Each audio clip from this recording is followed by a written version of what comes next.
Hanya saja belum muncul narasi seperti ini, walaupun bukan tidak mungkin ada nanti yang berpikir demikian atau bahkan akan mulai menyuarakan demikian. Karena kalau dirunut potensi ke situ ada, yaitu bahwasanya sebetulnya PSN PIK 2 itu nggak ada persoalan. Hanya saja lalu ini diangkat-angkat, dijadikan heboh dengan tujuan ingin menutupi satu isu atau mengalihkan isu. Isu apa maksudnya yang mau ditutupi atau mau dialihkan? Yaitu isu batalnya nasab Habib Ba'alawi. Jadi seiring berkembangnya waktu, semakin marak dari kampung ke kampung mensiarkan batalnya nasab Ba'alawi, tiba-tiba ada isu lain yang lebih besar sehingga itu bisa jadi tenggelam, sehingga orang jadi lupa kalau Ba'alawi itu batal nasabnya. Bagaimana pandangan kita kalau ada narasi seperti itu? Kalau ditarik kepada hukum, apakah itu mustahil? Ya tunggu dulu mustahil yang mana yang mau dipakai.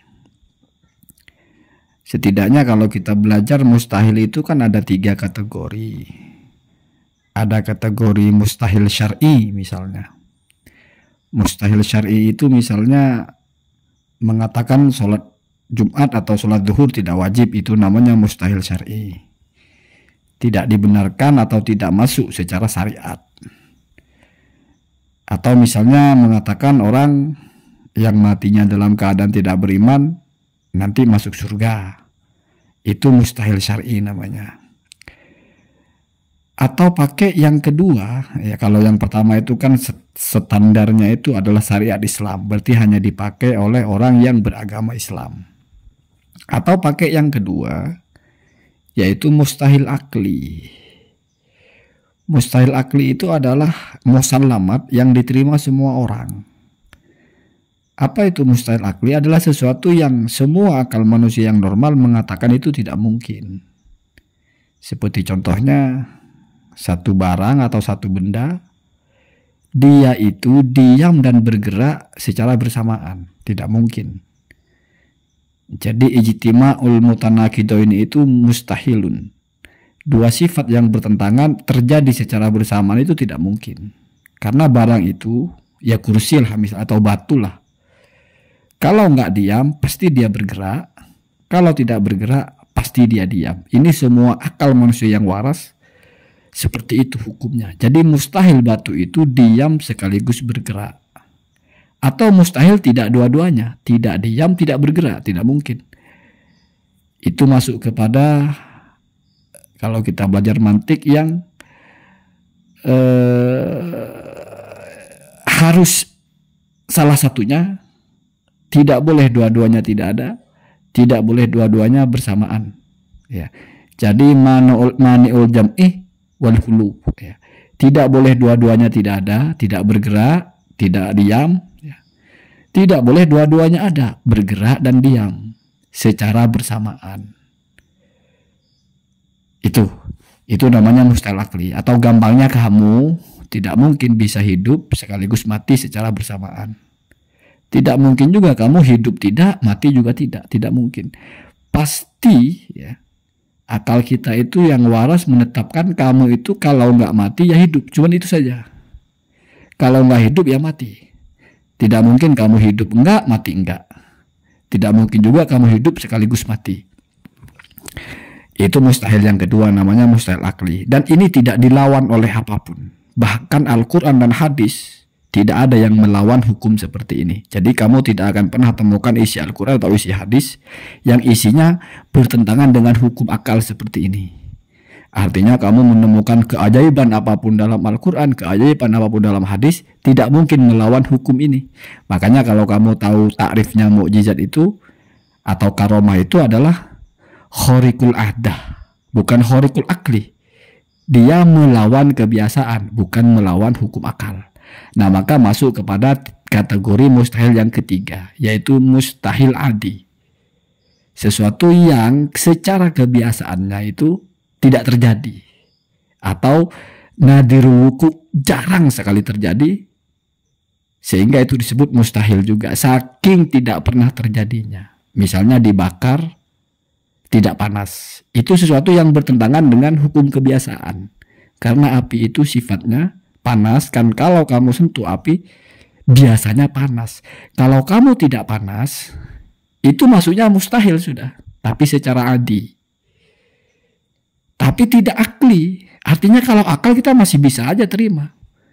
Ya, Nabi Ibrahim dibakar tidak panas, karena kalau kita menganggap sesuatu yang di luar kebiasaan itu sama dengan sesuatu yang ditolak oleh akal, berarti akal kita menolak mukjizat, menolak karomah. Itu tidak mungkin. Mukjizat dan karomah itu sesuatu yang nyata. Kenapa bisa nyata? Karena dia tidak melawan akal. Makanya takrifnya khorikul adah, bukan khorikul akli. Nah, dari 3 kata mata mustahil ini, kira-kira kalau pakai standar syariat tidak ada. Karena syariat tidak bicara pengalihan isu seperti ini. Bicara akli tidak mungkin. Kenapa? Karena ini sesuatu yang bisa saja terjadi, bisa saja tidak. Jadi kalau ke akal ini masuknya kepada jaiz akli. Ya. Jadi tidak wajib akli, tidak mustahil akli. Mungkin saja terjadi, mungkin saja tidak. Masuknya kepada jaiz akli. Sama dengan ayam bisa bertelur, bisa tidak, ya. Kalau ayam laki-laki bisa nggak bertelur? Kalau secara adi tidak bisa, kalau secara akli bisa.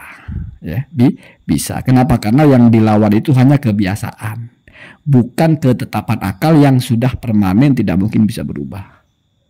Makanya dulu ketika Nabi Soleh itu diminta oleh umatnya untuk mengeluarkan unta dari batu, ya keluar aja, atau dari pohon ya keluar aja. Walaupun secara adi unta mestinya keluar dari unta, lahir gitu. Ini nggak, unta keluar dari pohon atau dari batu, makanya disebut mukjizat.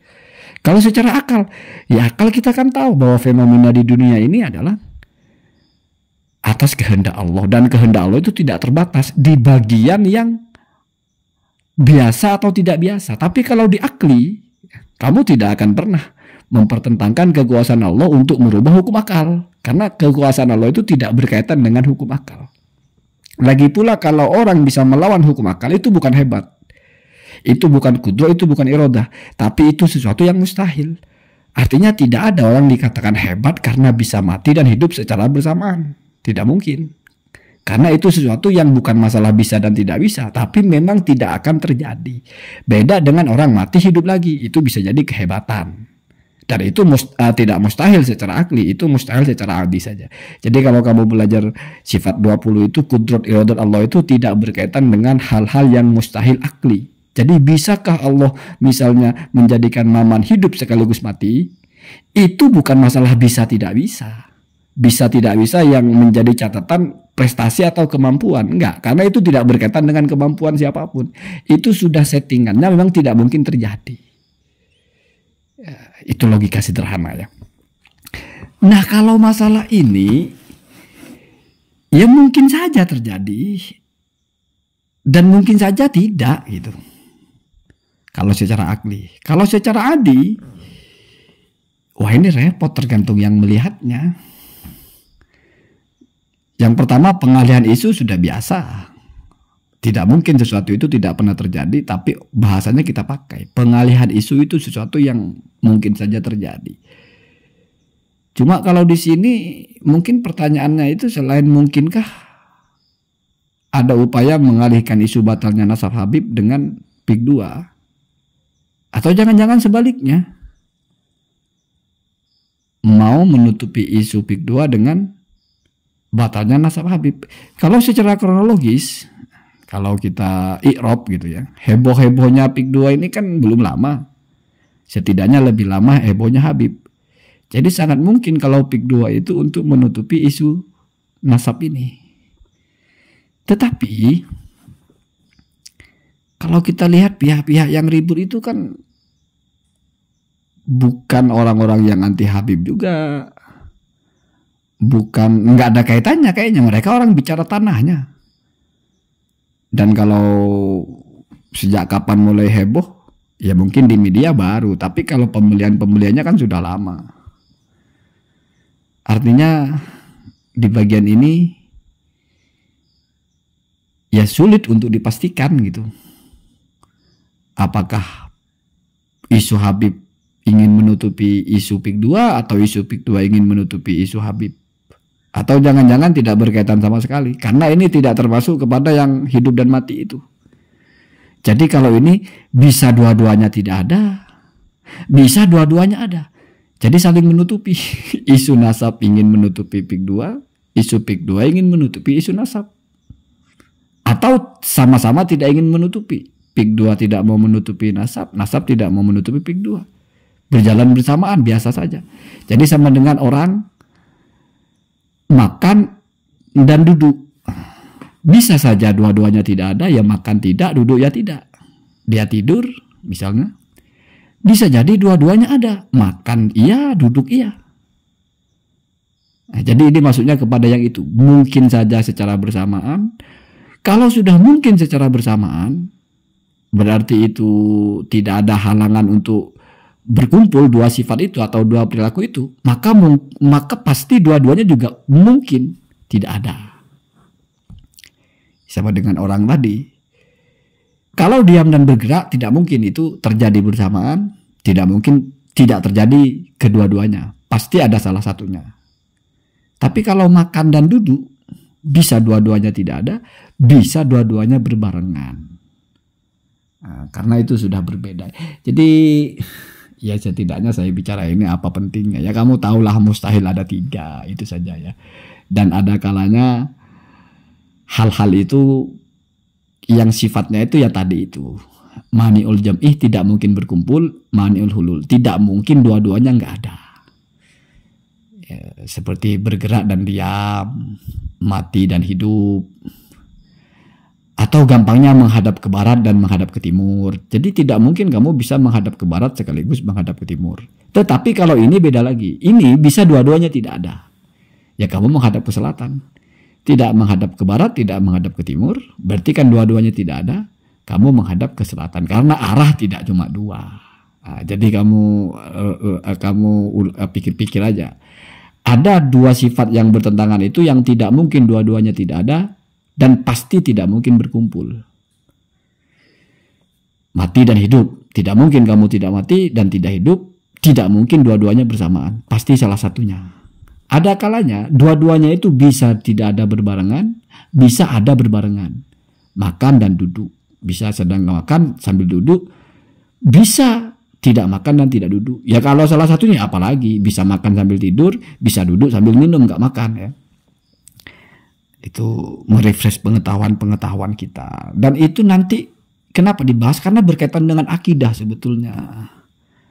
Mesti berkaitan dengan tentang zat Allah, mesti ada itu. Ya. Kenapa kita mengenal istilah wajibul wujub? Wajibul wujub itu wujud ya. Wajibul wujud itu hukum akal. Jadi kalau kamu bicara sifat Allah yang wajib itu bukan wajib secara syariat, bukan. Wajib secara akli. Allah ada itu wajib secara akli. Kamu tidak butuh ayat untuk mengatakan Allah ada. Tidak butuh hadis. Nabi tidak pernah Nabi harus menyabdakan Allah itu ada. Tidak perlu. Akal kita sudah tidak mungkin percaya kalau Tuhan itu tidak ada. Logika sederhananya begini. Kita tahu setiap sesuatu itu, kalau ada barang pasti ada yang menciptakan. Kalau ada nasi goreng, pasti ada yang membuat nasi goreng itu. Lalu pertanyaannya dibalik. Bagaimana kalau tidak ada nasi goreng? Apakah pembuat nasi goreng berarti tidak ada? Oh enggak. Itu namanya kembali kepada antara dalil dan madlul. Itu luas lagi. Ya merefresh saja. Jadi kalau sudah ada dalil, pasti ada madlul. Dalil itu adalah adanya nasi goreng. Adanya nasi goreng membuktikan, menunjukkan adanya yang buat nasi goreng. Kalau nasi gorengnya ada, pasti yang buat itu ada. Tapi kalau tidak ada dalilnya, nasi gorengnya tidak ada, yang buat nasi goreng itu ada, bisa jadi ada dia. Tapi belum buat nasi goreng. Itu relevan kepada Allah. Allah ini kan pencipta makhluk. Bukti adanya Allah, kholik adalah adanya makhluk. Kalau ditanya bagaimana ketika makhluk ini belum ada? Karena yang namanya makhluk pasti berawal dari tidak ada. Bagaimana ketika Allah itu belum ada bukti keberadaannya berupa makhluk? Apakah Allahnya tidak ada? Ya ada tetap. Ya, karena Allah sifatnya tidak pernah tidak ada. Maka dari itu tidak bisa kita anggap kalau tidak ada dalil berarti madlulnya tidak ada. Nggak bisa begitu. Rusak akidah kita. Jadi hanya berlaku sebelah pihak. Kalau sudah ada dalil, pasti madlulnya ada. Tapi kalau dalilnya tidak ada, belum tentu madlulnya tidak ada. Itu perbedaan antara motorid dan munakis. Ya. Kalau harus seimbang, kalau nggak ada dalil berarti yang nggak ada madlul. Kalau nggak ada madlul berarti nggak ada dalil, berarti motorid munakis. Kalau dalam masalah dalil itu separuh saja. Yang menunjukkan atau yang memastikan adanya dalil itu adalah adanya madlul. Artinya kalau sudah ada makhluk pasti ada kholiknya. Tapi kalau tidak ada makhluk belum tentu tidak ada kholiknya. Sama dengan ya tadi itu. Di rumah itu misalnya di rumah itu kalau ada suara orang pasti ada orangnya. Kenapa? Karena suara itu berasal dari orang. Suara orang ngobrol. Kamu jangan bayangkan kan bisa aja televisi. Enggak, anggap belum ada televisi lah. Pokoknya belum ada suara selain pasti ada orangnya. Tidak ada suara kecuali tidak ada orangnya. Maka ketika ada suara di situ, ada suara ibu kamu lah atau istri kamu atau apa, itu pasti istri kamu ada di situ. Jadi dalil berupa suara itu memastikan madlulnya yaitu istri kamu pasti ada. Tapi madlulnya berupa istri kamu itu apakah ada atau tidak ada di situ? Misalnya tidak ada dalilnya, tidak ada suara kamu nggak dengar. Belum tentu tidak ada istrinya. Bisa jadi lagi tidur. Bisa lagi sembunyi tapi di situ. Sama dengan barang. Kita mencari barang itu karena barang itu ada kan. Tapi kita nggak temukan di mana. Kita belum menemukan bukti keberadaannya. Tapi barang itu ada. Tidak mungkin kita mencari sesuatu yang tidak ada. Misalnya kamu punya mobil. Hilang. Kamu kan mencari petunjuk di mana keberadaan mobil kamu. Kan belum ketemu petunjuk itu. Dalil keberadaan mobil kamu di mana belum ketemu. Tapi mobil kamu ada. Karena kamu kalau sudah tahu mobil kamu nggak ada, nggak mungkin kamu cari. Jadi kamu ingin membuktikan keberadaan sesuatu. Itu tidak bergantung kepada apa buktinya dia ada. Kenapa? Karena walaupun tidak ada buktinya keberadaannya, tetap dia ada sebetulnya. Cuman kamu belum temukan. Makanya kamu cari. Ya sama dengan Allah itu. Ketika tidak ada makhluk ini, Allahnya sudah ada. Kalau kita berpikir, wah kalau nggak ada bukti keberadaannya, ya berarti nggak ada. Ya dulu berarti Allah juga nggak ada. Kan jadi rusak akidah kita. Nah begitu ya. Jadi apa pentingnya bicara ini ya? Ya ini kita nge-refresh ilmu saja. Iseng-isengnya. Allahumma